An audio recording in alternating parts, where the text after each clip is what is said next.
All right, so first our introduction is the most important part of the class, is getting your students interested in the learning or to get them thinking about what they're about to do. Most importantly, we have the equipment in front of us, which is a foam roller. Foam roller is a dense piece of foam which is used to basically manipulate soft tissue.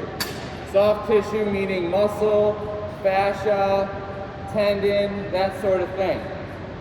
When we press into muscle and tissue with a foam roller, or when we get a massage, it sends a response to our nervous system by way of the Golgi tendon organ, or GTO. And what that does is it causes us to be a little bit more relaxed in that muscle area. Sometimes there's tissue that's very dense. Some researchers will call that aberrant tissue. That dense connective tissue is what some people will quote unquote say, oh, that's a muscle knot. Who's heard the term muscle knot before? Okay. Who believes that a muscle can tie into a knot? It can't, but we use that analogy as a point of reference of, okay, there's a spot that maybe is bulging a little bit, maybe it's a little bit more tense, maybe the fibers at that cross section are close together, knitted a little bit fabrically closer together, okay? So maybe in that area you sense a little bit of pressure, maybe you feel a little bit of pain or discomfort because of that tension. And so the foam roller, number one for me, is an assessment. What is my tissue quality? Two, it's a little bit of relief. And three, a little bit of increase in range of motion. So those would be the three reasons why most people will foam roll. The best time, in my opinion, would be before a workout, because you want to, one, assess the tissue quality.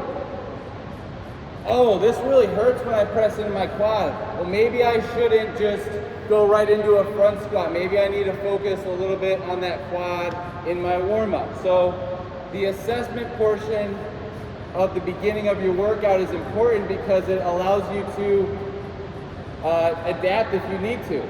Oh, I'm pressing in my shoulder, something doesn't feel right. It's usually not that tight because I do this before every workout. Again, consistency. If you're doing this every workout before it, you're gonna know, last workout my right quad was really tight, it's not as tight anymore. That's a good finding, that's important, okay? Most Olympic athletes, most athletes get sports massage. Now we can't all afford sports massage, so that's why the foam roller is what is also called the poor man's best friend, because you don't have to spend $70, $80 a session to get what athletes are looking for, which is pain relief, more range of motion, and hopefully a decrease in that muscle tone or muscle fibers by way of pressing into what we call the Golgi tendon organ, which does that. So we're going to start by looking at our assessment. Using your own judgment, rate the density of muscle tissue. Okay, 1 is super tight, maybe a little painful. Okay, something doesn't feel right. 2, it feels pretty good. It doesn't hurt. It doesn't feel like you're not touching anything. You have a response. And 3 is very mild. You don't really feel anything. Maybe you're kind of underactive, or maybe it just doesn't feel like anything when you press into that, okay? So 1 to 3 there. We're gonna go over each part of the body to start. If there is any pain and you're at a 1 at a specific muscle tissue, then you can either get off the foam roller and just observe or just watch. So I don't want you to go through any pain. If something doesn't feel right, don't do it. We may even go over some things that are not on here on the sheet. So, some important notes. Most people will try to roll in the most comfortable, least useful way. Oh yeah. It's all right. No problem. So, sure. Thank you.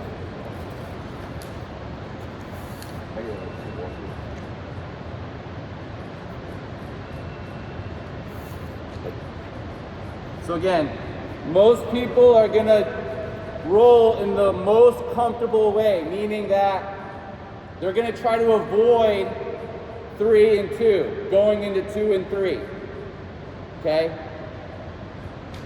It's important to follow the coaching cues to ensure clients are effectively rolling. Try to stick for 10 rolls per side due to time constraints, so we don't want to be spending more than 10 minutes rolling and biting into our sessions.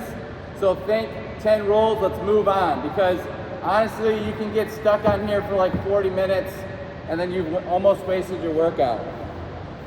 If you are tight in a certain area, or if your clients are tight in a certain area, yeah, spend a little bit more time on that area. But if you're in a group setting, you probably won't be able to do that, okay? So in order to maintain that flow of group settings, think 10 rolls per side, or say, all right, next, go to your left side. All right, now we're going to the next one, especially in a group setting. Over time, the body adapts to the tool of rolling, okay? It's a good idea to start everyone with a soft roller. I would say this is relatively soft. There's some softer ones, there's some harder ones, about middle of the road. They do have harder rollers. You can use lacrosse balls, and you can also use stuff like tennis balls to target the tissue, okay? More is not always better. It shouldn't hurt, so it should hurt good. It should be a good hurt, not, ow, that's a 3, like something doesn't feel right. It should feel like a 2, where it feels like you're getting some type of pressure. Now, if it is a 1 and you don't feel anything, then 1, maybe you're not finding that area. So maybe when you go back to your sheet and you saw 1, maybe you need to scan a little bit better, okay? Or maybe you just, that muscle just isn't dense. Maybe you need to actually work that muscle. Okay, maybe you need to get that muscle a little bit more alive, okay? All right, so we're gonna start with the glutes and hip rotators. We're gonna sit down on the foam roller, cross the right leg over the left knee, and we're gonna roll on this right hip. Not on your left hip, on your right hip. So if you should all be leaning this way, okay? And we're gonna go roll with the right hips, and we're gonna go up and down about 10 times on that right hip. One hand is behind you supporting, one hand is on your front ankle. Make sure this front knee is bent. You can rock side to side as well, horizontally or parallel with the roller, or you can go up and down. Let's go ahead and switch sides. Okay? You should all be leaning to your left side. You want to get that left knee bent, or sorry, your right knee bent underneath that ankle, and then you kind of want to move into that hip area. About 10 rolls.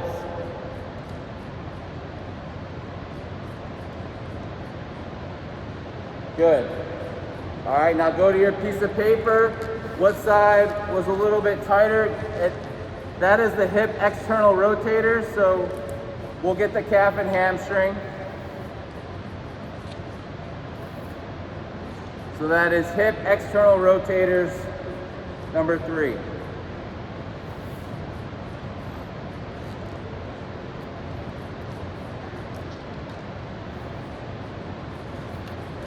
So if you're using a lacrosse ball or a tennis ball, it would look like this. You'd sit on top, on that outside of that hip. And you would try to do the same thing, maybe go in a circle. And then with a tennis ball, I might hold into that area of tension for about 5 to 10 seconds while I'm breathing, for it to hopefully relax a little bit, okay? Let's move to our calf. Now our calves, you can get a little bit easier. You can get both at the same time. This is a little bit of a workout if you've never done this because you have to support yourself, but you might not feel it with both at the same time, so you can go one across the other, or you can bring your leg all the way to the end of the roller like that. So we're gonna go from the ankle to a little below the knee. Let's start with just our right side first. Okay, so find your right side. Either go to the end of the roller or go left over right. Okay? Make sure you do the same thing for the other side.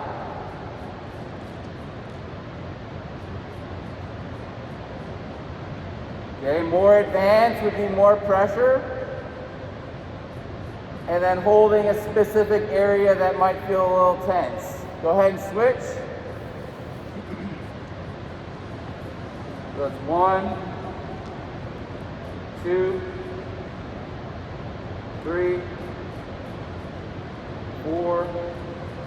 And after about 5, I may start scanning and trying to look for an area that's a little bit more tense. Sometimes I'll cross over, sometimes I'll go side to side here, okay? Go ahead and write down what side maybe felt a little tighter, 1, 2, or 3 on each side.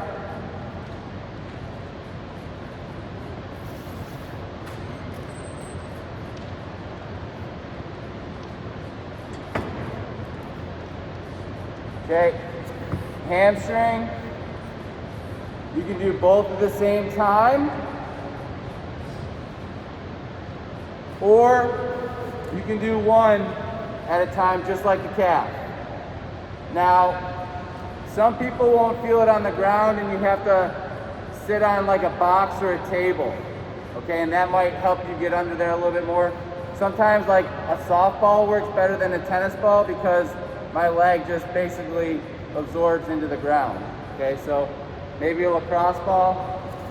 But we're gonna go, let's start with the right hamstring. Find one end of the roller. We're just gonna go from the glute to above the knee. Okay, do you want a tennis ball?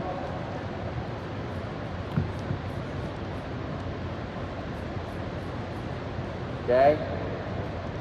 Again, if you don't really feel much of anything or it doesn't feel tense, 1, you feel a little tightness.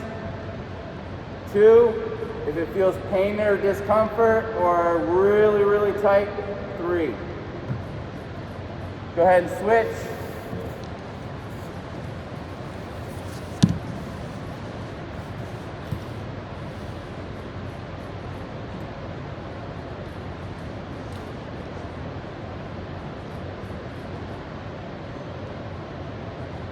Up and down.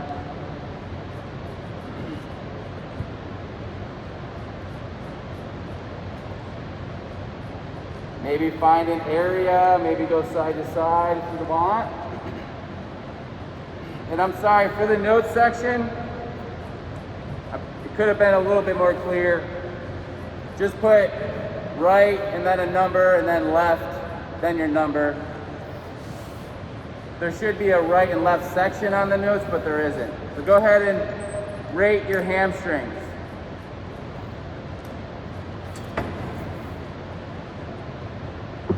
So there should be 2 columns instead of 1 for notes, and it should say right and left, but there isn't. So you'll just have to put right, whatever the number is, and then left, whatever your number is in that notes section. Sorry about that.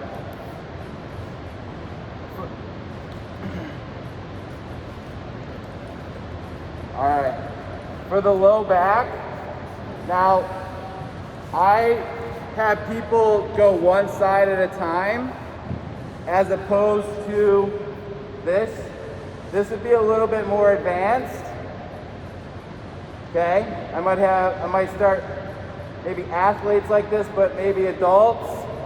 I might just start on one side. So let's go ahead and start on your right side. It'll look like this. You're gonna kind of lean over on that right side, and we're gonna just go up and down, nice, very small rolls on that right side. Be careful if you feel like if you got bruised ribs, or if your ribs are really sensitive, or if you work with older clients, be careful with this, especially with back and ribs. So just kind of, then I want you to kind of rock into that side, kind of forward and back here along the line of that roller. And just pushing into that right side, right lower back.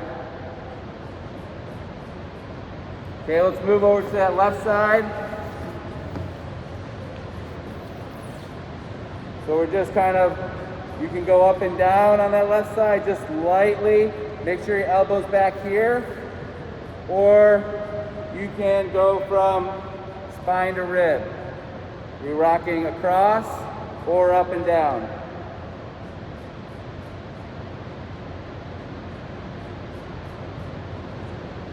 Good. Now if you want to try both, the reason why we don't really do this is because some rollers have a divot down the middle for your spinal cord, but this one doesn't. So this might not be good if you have lower back pain, even though that's what we're targeting. But since the roller doesn't have a divot in the middle, it might cause a little sensitivity. But if you want to try that and that feels okay, it's just going to be like this. Arms are extended, so you really need that good shoulder extension. Also, that's another reason why I might not have most people do this one, because you need a lot of shoulder extension here. All right, now go ahead and rate right side and left side, low back. You can just put an R2, L2, L1, L3, just to keep it short and simple.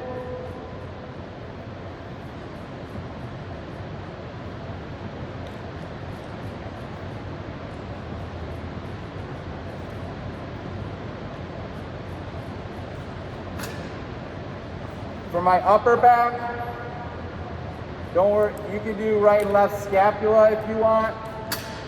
But basically, there's a couple ways you can do this. One, just watch for now. Don't worry about doing it yet.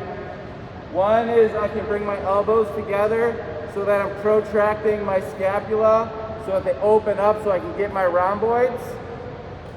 Two, I can just hold on to my elbows like this and go across my rhomboids and upper back. Okay? So one, I'm going to extend and flex just on my upper spine. I'm not going all the way here, because it could potentially damage someone's spine. So T-spine is T12, and T1 here. So just the upper back. If you can get the scaps glued, that's great. That's a little bit harder, so sometimes I'll just go just like this. So do whatever, if this doesn't feel right, you can't get it, just go side to side. All right, go ahead and try that. Yes, you can also put your butt on the ground and do it a little bit easier.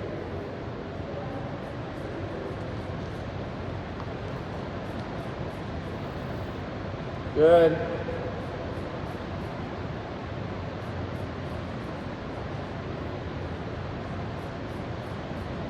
Okay. Try both versions.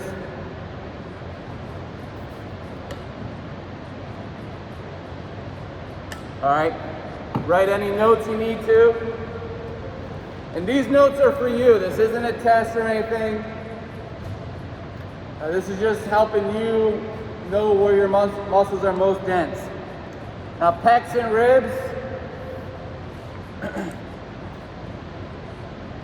Lats, post, delts. So we're gonna drape our arm across the roller like this, underneath our arm.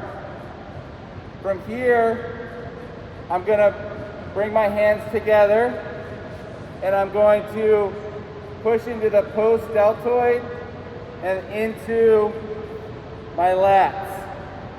Okay, so it's a little bit hard. I have to really think about this top foot driving into the ground to help me move.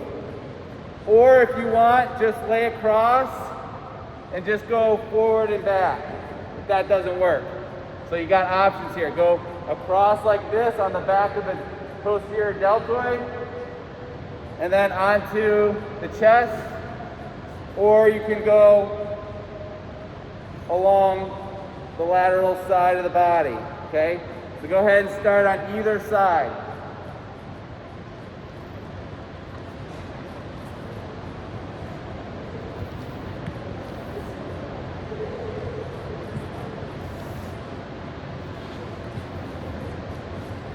All right, let's go ahead and switch.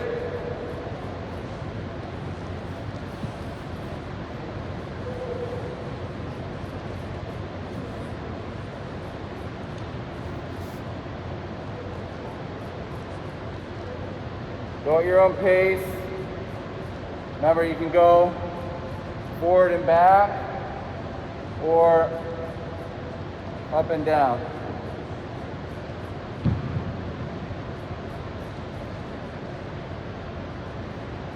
Good. All right, go ahead and give yourself a rating for the lats and post delts.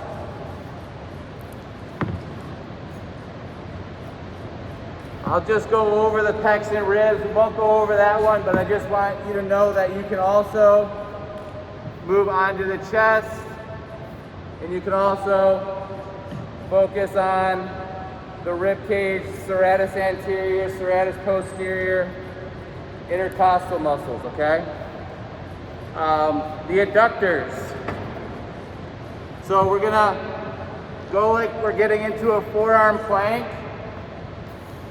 and then we're gonna flex the hip 90 degrees and bend the knee 90 degrees. Then from here, targeting just the inside vastus medius here, just small rolls next to that knee. Then we're going to go for 3 parts on the adductors. So the closest part to the knee, middle, and then closest part to the hip. So let's go in the middle now, targeting adductor magnus, longus. Now we're going to go toward the innermost hip near the pubic bone, hitting the gracilis, maybe even the adductor brevis up there.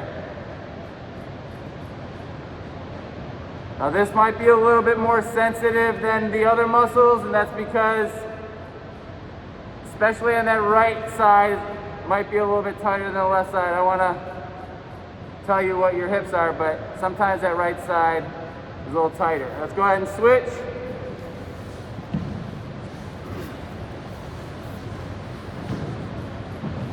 Start out next to the knee. Knee is up, hip is up, about 90 degrees. Be even with your hip here. And then just start next to that knee. Vastus medius. You can go from internal to external rotation here at the hip. Okay, so you can turn this into a little bit of mobility, where you're moving through range of motion as you're pushing into it. Okay, now let's go in the middle of the hip adductor. Leg, now my leg is about 70 degrees, my foot is about 70 degrees away from my hip. All right, now let's go to your innermost hip. You may notice tighter areas the further you go inward, or maybe it's closer to the knee.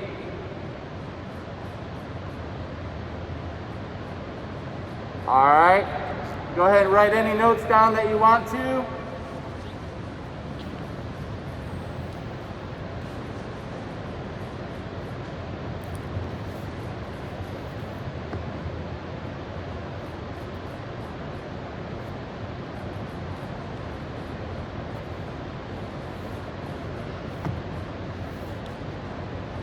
Okay. Next is going to be your quads. So we'll do one quad at a time. Rectus femoris. We got the vastus medius, vastus intermedius, and vastus lateralis we might come in contact with. So we're going to go to the knee, into that forearm plank position, and I'm going to go from knee to hip, just like that. I'm going to go for about 10 rolls on each side.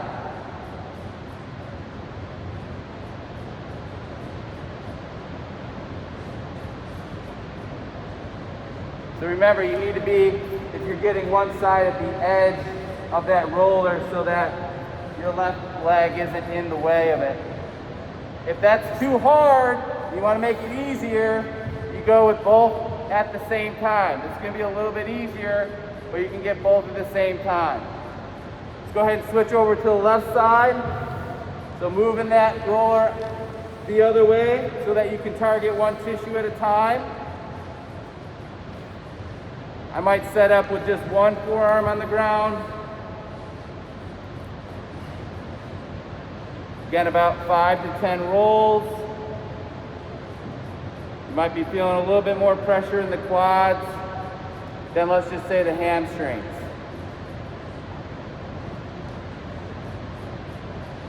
All right, good job. Go ahead and write down assessment for your right or left quad.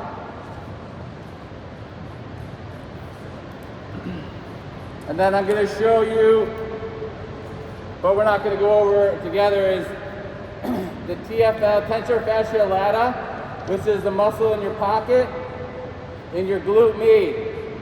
So if your glute max on the bottom, your glute med on top on the outside, stabilizes the hip. And the tensor fascia lata, which is, some claim is an internal and external rotator. But I would go up a little bit higher.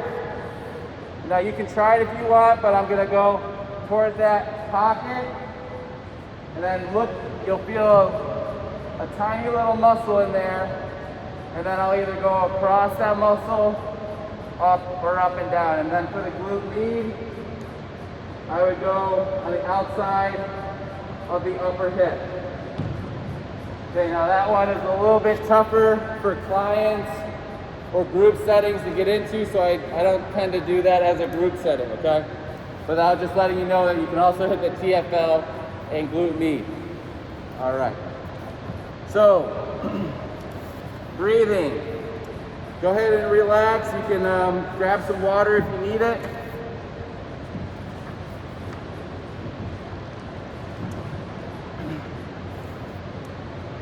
I just want you to sit up, cross leg, or lay on your back.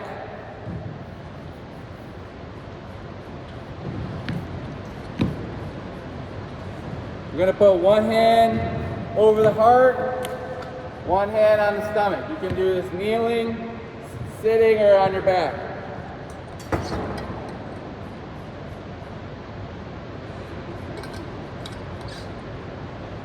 Now, without changing anything, go ahead and take an inhale through your nose, or go ahead and take an inhale. And go ahead and take an exhale. Take an inhale. Take an exhale. One more. Take an inhale. And take an exhale. All right, now in your sheet, I want you to write down, and I kind of ruined it, but did you breathe in through your nose or did you breathe in through your mouth?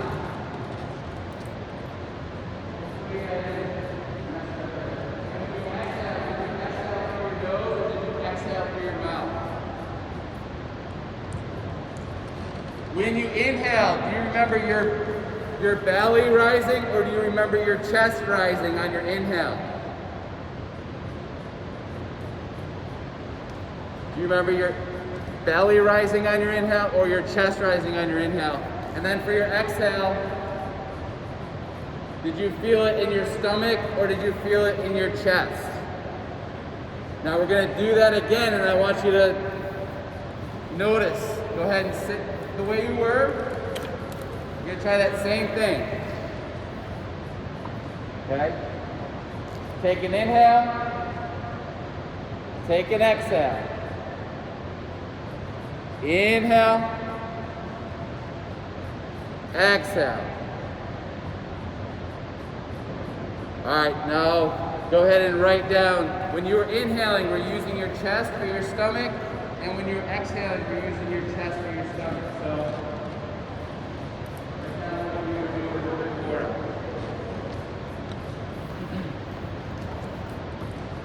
All right, so, regardless of what you did, what do you think is better optimally to do when breathing? Raise your hand if you think it is to inhale through your nose over your mouth. Raise your hand if you think you should breathe through your mouth on your inhale. All right, now why do we breathe through our nose? You can yell it out. Why do we want to inhale through our nose? Raise your hand. Why do we inhale through our nose? Okay, it moistens the air, which is important. We don't want dry air. 2, well, why don't we just go over the function of respiratory real quick. So the respiratory functions provide oxygen for metabolism in the tissues. Okay? It removes carbon dioxide and waste product of metabolism, facilitates sense of smell, produces speech, maintains acid balance, maintains water levels, and maintains heat balance. That's the function of the respiratory system. Nasal breathing filters and cleans the air, warms the air, and moistens the air for easier absorption. So we can absorb that air a little bit better when it's warm and moist. And when we use our nasal passageway, we're cleaning and filtering the air. So that is the number one reason why we want to breathe through our nose. 2, it increases your parasympathetic nervous system, which helps you become a little bit more calm. Okay? It slows down the inhalation process. So when we nasal breathe, we're at a 50% restricted airflow, okay? We want to slow that air as it comes in because we don't want it to go in as really fast. We want it to slowly pump in, okay? It allows for cranial expansion. So when you inhale through your nose, we get a little bit of mobility for the spinal cord and brain. Air mixes with nitric oxide, which is found in the nasal passageways, which is basically like laughing gas. Okay, so nitric oxide is a vasodilator, increases blood flow. It also helps you for general immune health. So just inhaling through the nose is really important. Okay? When we breathe, we have a lot of muscles that help us breathe. What is our second most important muscle beside the heart? So it would be, heart would probably be number 1. What would be number 2? Yell it out. Not the brain. We're thinking of a muscle. Muscle. The lungs aren't a muscle. The lungs don't move themselves. The lungs don't move themselves. So when we go on a respirator, it's because what's not working? The diaphragm. The diaphragm is underneath your chest cavity, and there's 2 domes of the diaphragm. The dome on your left side is a little bit flatter than your right side. Why is that? What's above the diaphragm on that left side? The heart. So the heart sits on top of that left diaphragm, making it a little bit flatter. You have a little bit more room on that right diaphragm. making it a little bit bigger. So when we inhale, what does our diaphragm do when we inhale?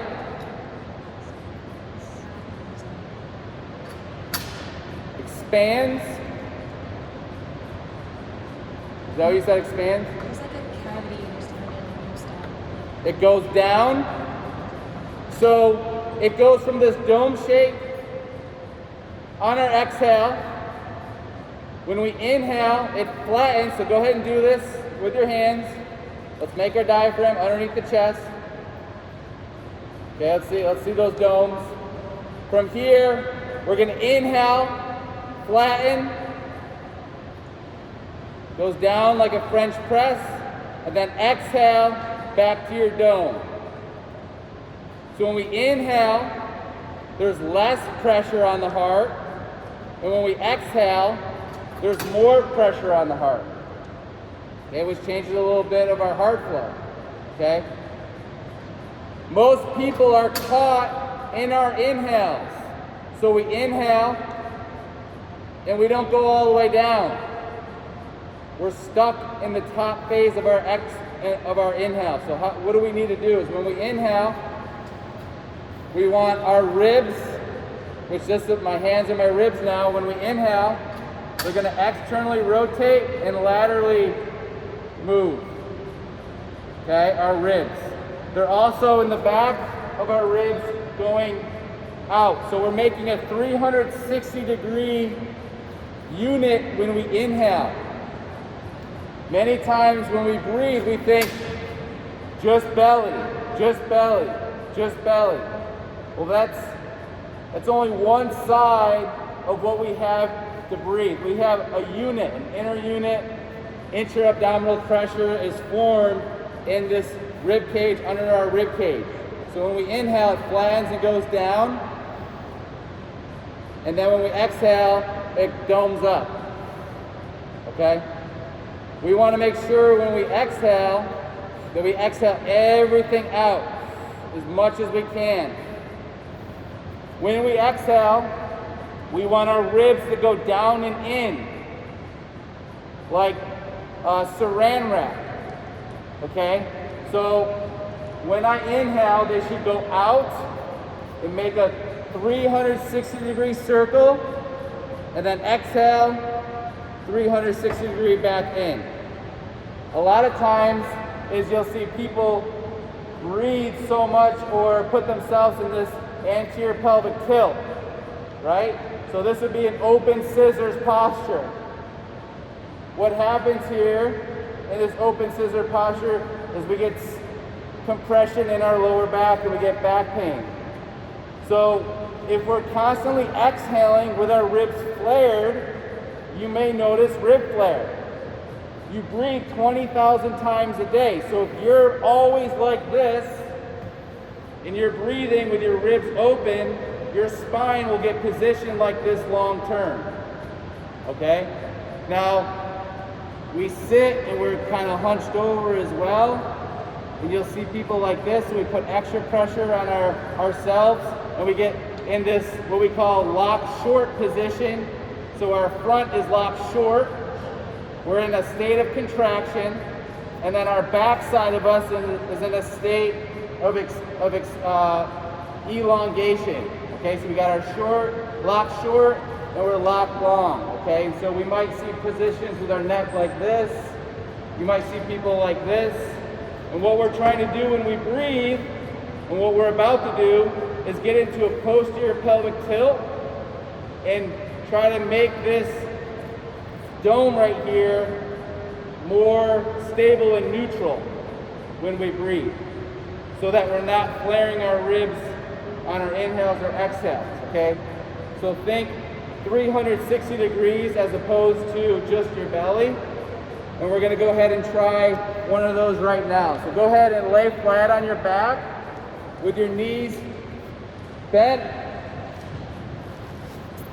and your feet are flat on the ground.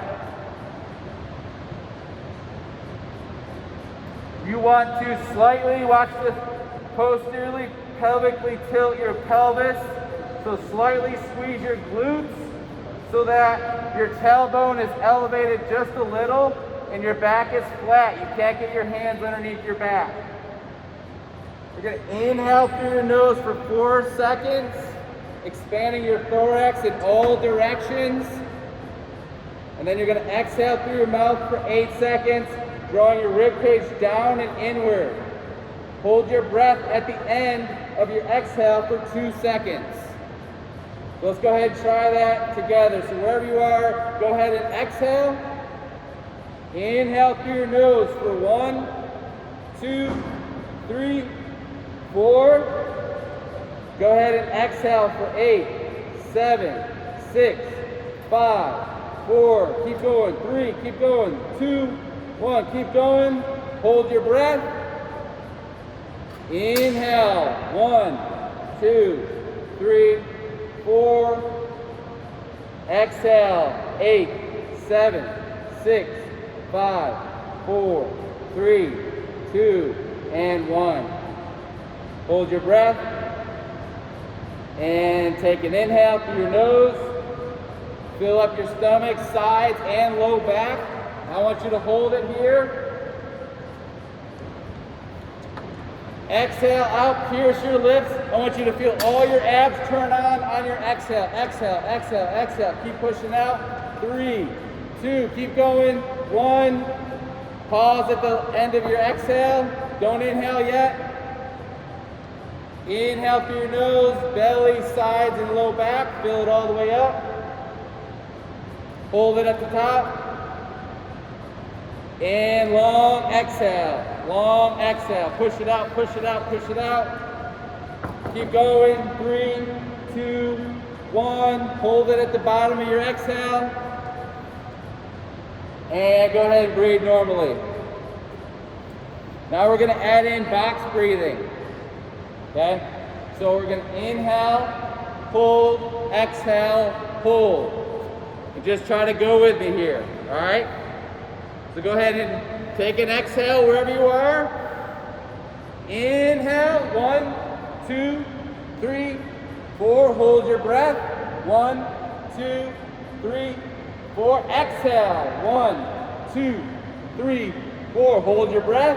1, 2, 3, 4. Inhale. 1, 2, 3, 4. Hold. 2, 3, 4. Exhale. 2, 3, 4. Hold again. Take an inhale and exhale it out. Now we're going to go into some relaxed breathing. We're going to take an inhale, and then when we exhale, we're just going to make an ah sound.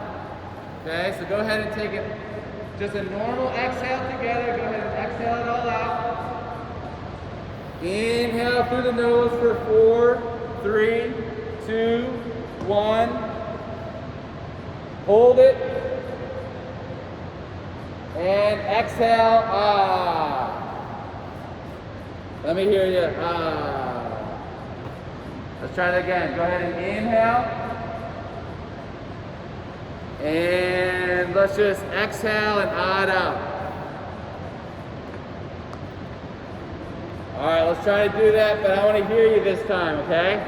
So when you exhale, I want to hear ah. Just really sigh it all out. Here we go. Take an exhale, normal exhale. Inhale. Hold it.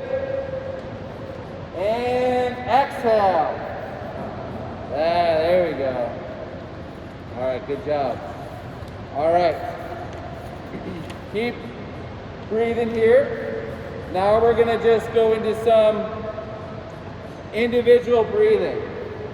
So focus on your breathing. Don't attempt to alter it. Imagine that the universe is blowing air into your body on your inhale. And imagine upon exhalation that the air is being pulled from your entire body. Continue in this manner for several breathing cycles. So just feel that rush of air come in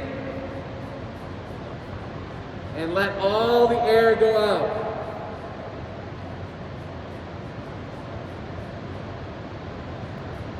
Go at your own pace.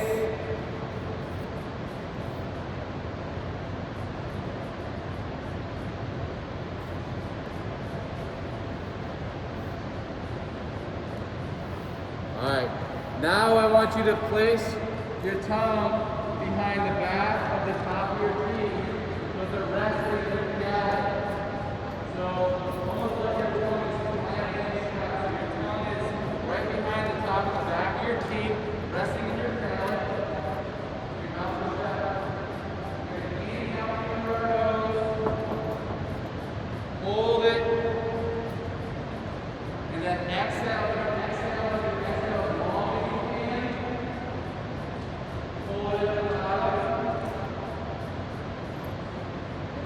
Ready, same thing. So go through that. Inhale, hold.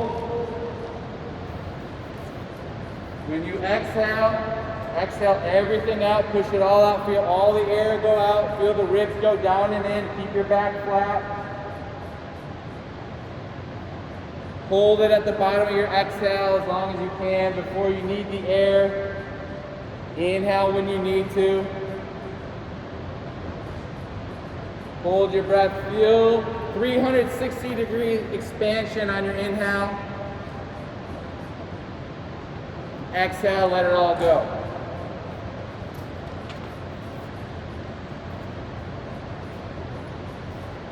All right, so go ahead and sit up. So this one is just called stimulation breathing or bellow breathing. Gonna cross our legs. And this, we're going to inhale and exhale through the nose, but very quickly, okay?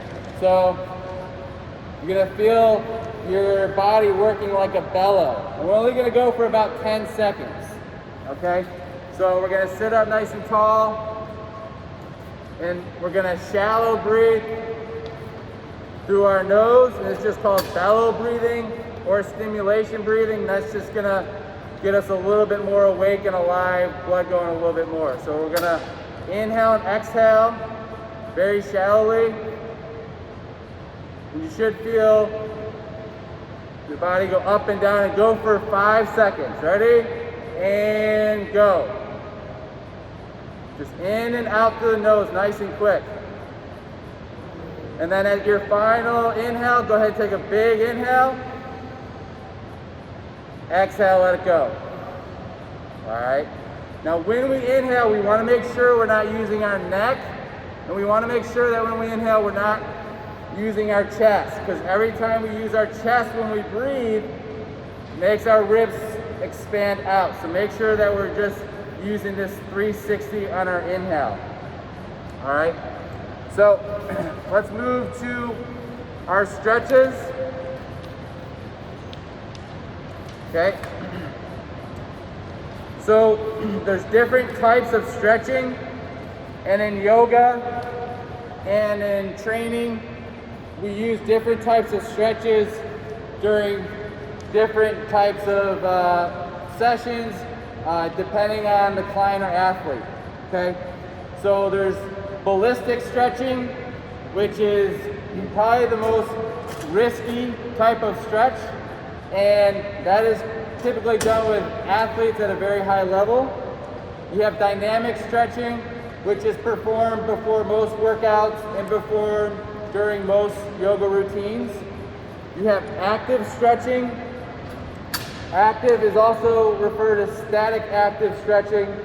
An active stretch is where you assume position and then hold it there with no resistance other than using the strength of your agonist muscle, so the muscle that you need to use that. So an active stretch for my hip flexor would be holding it here, okay? This would be a passive stretch. This would be an active stretch, okay? And what that does is that, let me see here. For example, so when I bring my leg up and hold it there, the tension of the agonist of the active stretch, the hip flexor, helps to relax the muscles being stretched, the antagonist. So when I go up here, I might have a little hip extension, and that will also get a little bit relaxed as I flex my hip. So my hip rotators here will be getting stretched because I'm flexing my hip. You have passive or relaxed stretching. So that's basically no effort stretching. That's when you see people just kind of collapse, you know, just breathing into a stretch, not pushing into the ground, just totally relaxed. Sometimes that involves props, okay? Maybe that involves, you know, some cushions and some easy stretches that don't feel like you're really doing that much. Static stretching is when you get to the end of a stretch and you go to the furthest point and you hold it there. Where passive stretching would be, I'm gonna just relax and turn everything off. Static stretching is a little bit more active than passive. Static stretching, defined, consists of stretching a muscle to its farthest point, like I said, and then maintaining or holding that position, where passive stretching consists of a relaxed person who is passive while they're stretching. You have isometric stretching. That is when we get into a position, let's just say here, and I start pressing into the ground as hard as I, 15 to 30% effort pressing into the ground, or I'm just squeezing my hamstring. Okay? We have PNF stretching, or proprioceptive neurofacilitation. That is when we actively stretch and use isometric contractions while we're stretching. So for example, in the 90-90 stretch, pushing into the ground and then pulling away from the ground. So one type of PNF would be to push, relax, or push and then pull off the ground. So PNF stretching, out of all the stretches, increases the most range of motion, whereas passive stretching doesn't increase the most range of motion. So there is a spectrum of how to stretch and when to stretch. Okay, so the first stretches we're gonna go over, we'll do a little bit of active and static. We might do a little bit of proprioceptive neurofacilitation. The first one is 90-90.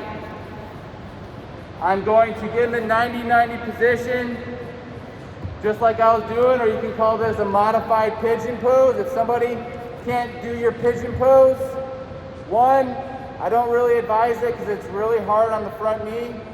And two, you're working, this is a very advanced position, okay? So we're gonna go 90-90. My front knee is at 90 degrees. My back knee is at 90 degrees. My hips are making a 90 degrees. This front foot is in the same line as this back knee and back ankle. Okay, so let's go ahead and see if we can find that position. Good. Good. So,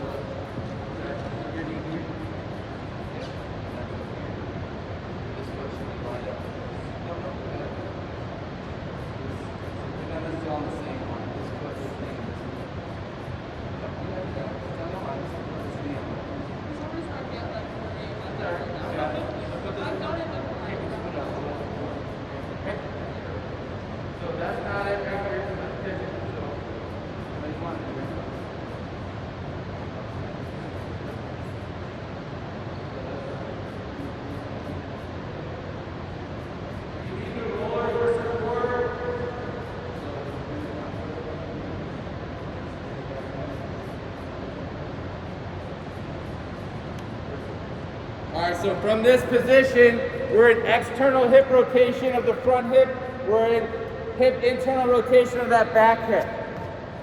From here, passively stretching right now, if I were to go in my static position, I would lean as far forward with my back neutral, don't flex, back up and forward over that front hip until you feel that stretch.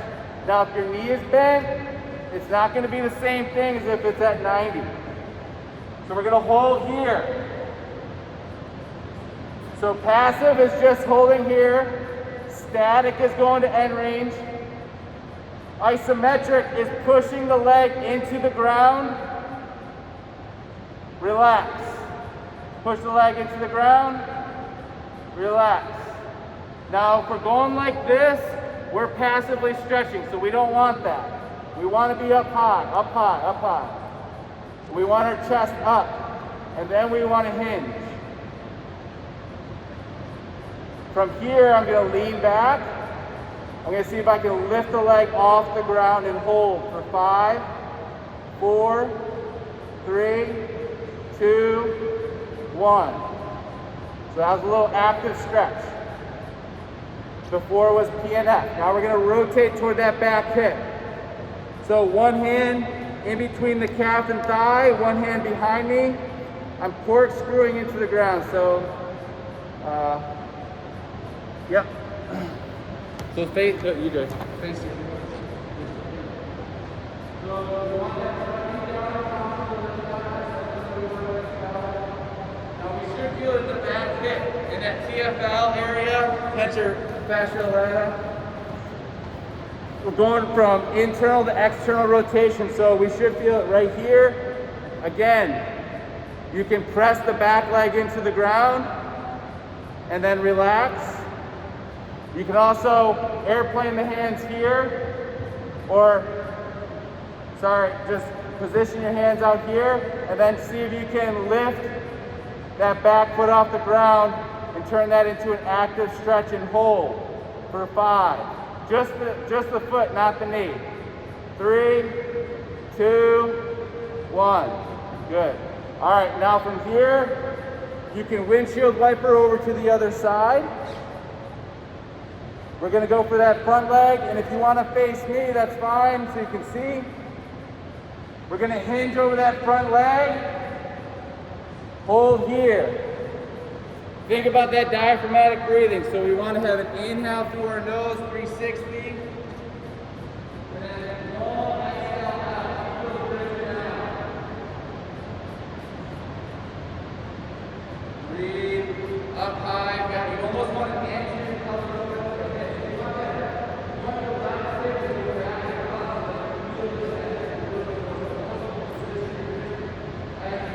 forward. All right, now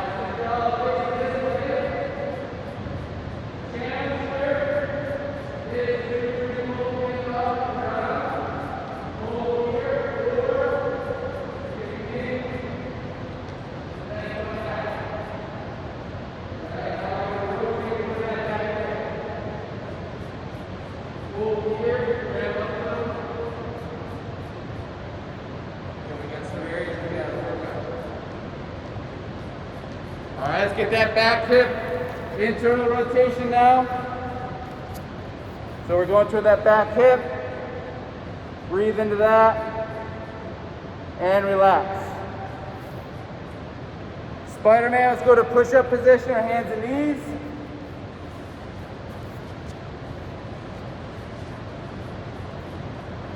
One foot will go to the outside of the hand. We want to keep that back toe down in dorsiflexion. We also want that knee down. So go ahead and put that back knee down. I know you want to keep it off the ground, but we're not working on that. So what we're going to do is we're going to rock to the outside. We're trying to feel a stretch in our back hip flexor.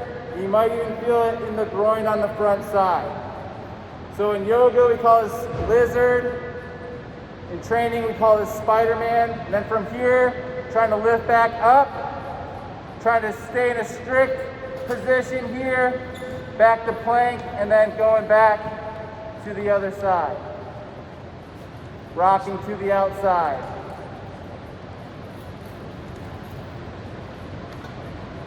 Good. Okay, last one. If you need the blue mat,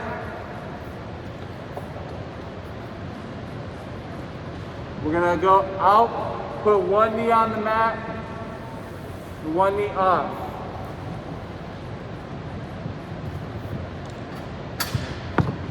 So this right here just might be a good stretch for you. You don't need to do anything more. We want to point those toes. So point those toes to go back, not out. Option 1, stay here. Option 2, the leg that's not on the mat, we can A-B duck. Take an inhale at the top and then exhale, coming back. Now if that's too much on your knees, don't worry about this one. And then you can exhale as you rock back.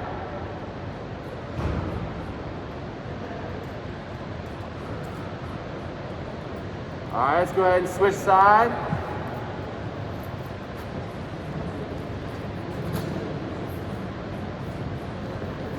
Option 1, just hold here. Option 2, foot is forward. We want the foot in line with the hip, and then we want to sit back on our exhale. Yeah, we want the foot planted if possible. Exhale on the way back. Good. All right. Probably not going to get to the rest of the stretches, but as you see, I put a basic yoga schedule. We'll talk more about the different types of stretches when we get into lesson planning, because when you plan, hopefully you'll use some of those philosophies of when to use dynamic, passive, and stretch and PNF stretching in your classes. What we're going to do now is go ahead and take your foam rollers up and our mats back. So let's have the first 3 rows go for the foam rollers. The last row, go ahead and put up the mats.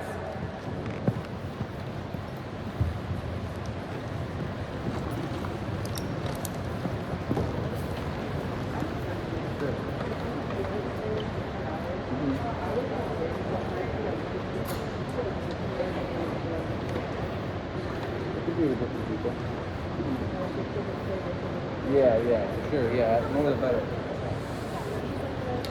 can go in here.